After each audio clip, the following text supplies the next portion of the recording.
Jangan lupa subscribe ya.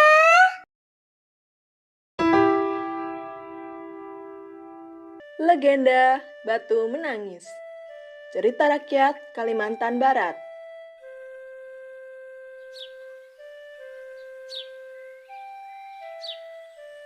Pada zaman dahulu kala, di sebuah bukit yang jauh dari perkampungan, tinggallah seorang janda tua bersama anak perempuannya yang bernama Darmi. Suami Ibu Darmi sudah lama meninggal saat Darmi masih kecil. Dahulu kala, mereka hidup berkecukupan. Namun, setelah suaminya meninggal, Ibu Darmi harus bekerja keras menanam sayuran di kebun dan menjualnya di pasar demi menyambung hidup.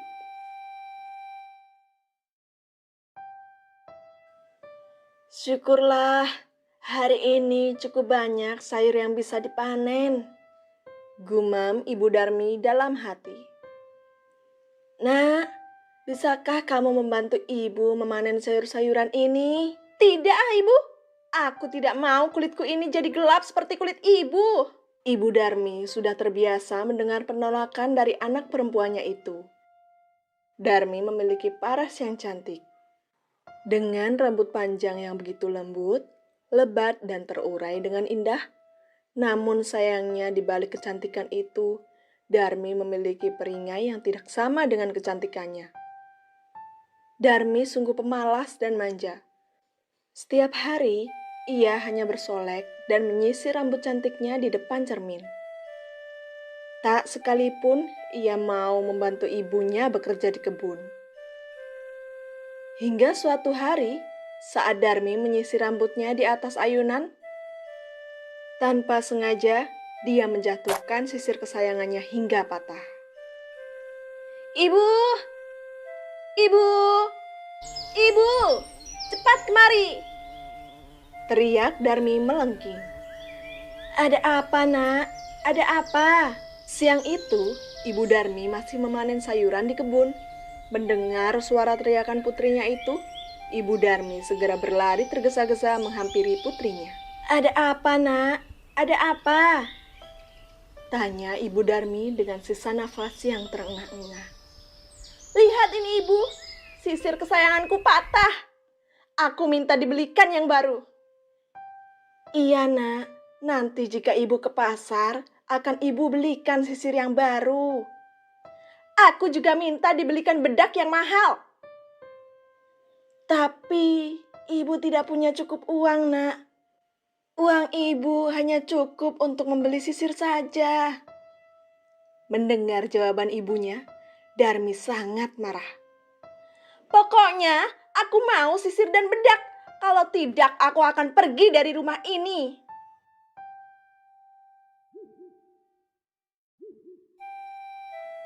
Malam itu, Ibu Darmi terlihat gelisah menatapi peringai anak perempuannya itu. Akan tetapi, demi menyenangkan hati anaknya, dia rela mengambil uang tabungan yang ia kumpulkan sedikit demi sedikit dari hasil menjual sayur hasil kebunnya. Uang tabungan itu sebenarnya untuk keperluan sehari-hari. Semoga saja uang ini cukup untuk membelikan sisir dan bedak untuk Darmi. Gumam Ibu Darmi dalam hati. Keesokan harinya, setelah selesai memanen sayuran di kebun, Ibu Darmi hendak menjual sayur-sayur itu ke pasar dan membelikan permintaan sang anak. Nak, ibu mempunyai sedikit uang untuk membeli sisir baru. Ayo kita sama-sama pergi ke pasar.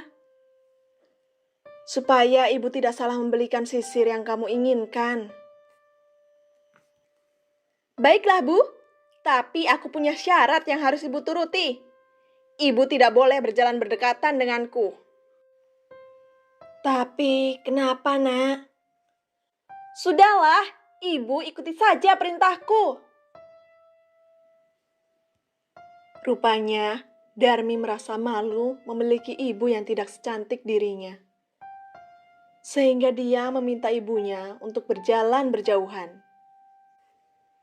Mereka pun pergi ke pasar. Selama perjalanan, Ibu Darmi terlihat bersusah payah membawa bakul yang penuh dengan sayuran itu. Karena Darmi tidak mau membantu membawa sayur dagangan ibunya itu.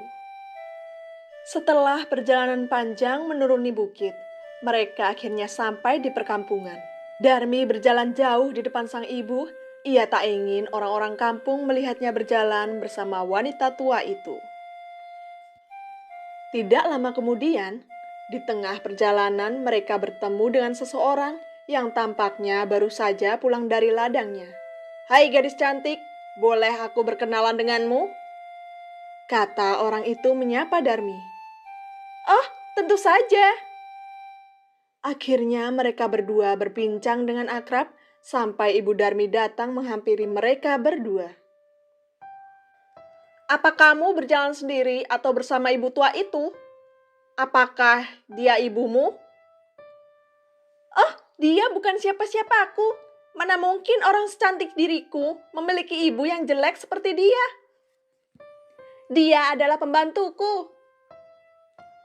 Ibu Darmi terkejut mendengar perkataan anaknya itu.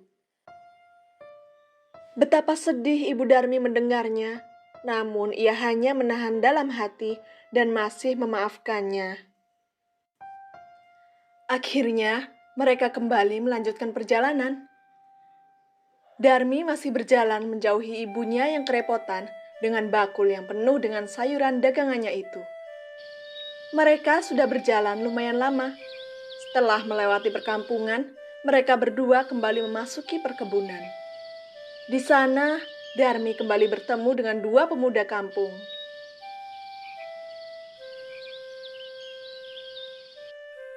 "Halo Nona cantik, hendak pergi kemanakah dirimu?" "Ah, aku hanya berjalan-jalan saja untuk melihat-lihat."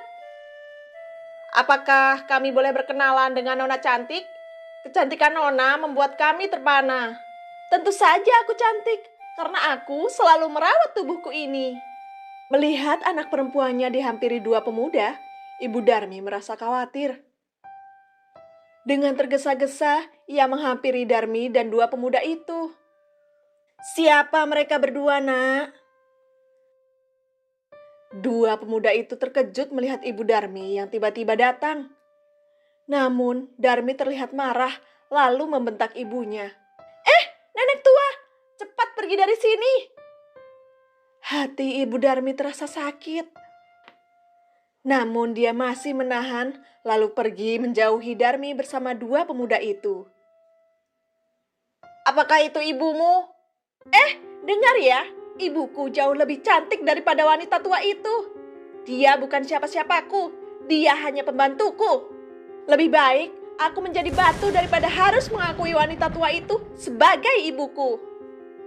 Belum jauh Ibu Darmi berjalan, hatinya terasa begitu sakit mendengar perkataan anak perempuannya itu.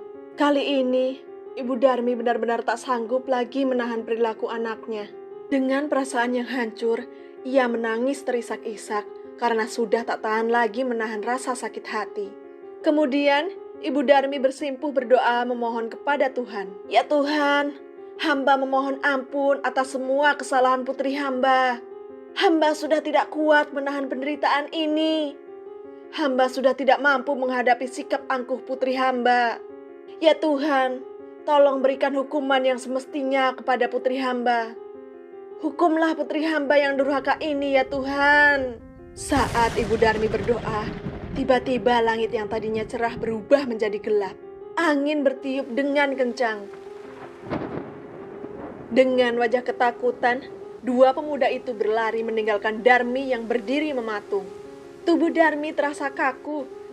Dia tidak dapat bergerak. Dengan panik, Darmi berteriak memanggil ibunya. "Ibu, ada apa dengan tubuhku? Kenapa kakiku tidak bisa digerakkan?" Ternyata kaki Darmi mulai membatu dan diikuti sekujur tubuhnya. Dia pun sadar atas apa yang dia lakukan. Dia pun menangis, memohon ampun kepada ibunya. "Maaf ibu, maafkan aku. Aku berjanji tidak akan mengulangi lagi. Aku mengaku salah." Ibu Darmi memeluk tubuh putrinya yang perlahan mulai berubah menjadi batu. penyesalan Darmi sudah terlambat. Dia telah menerima hukuman karena menjadi anak yang durhaka. Ibu Darmi masih memeluk batu itu sampai dari dalam batu terus mengalir air mata sang anak.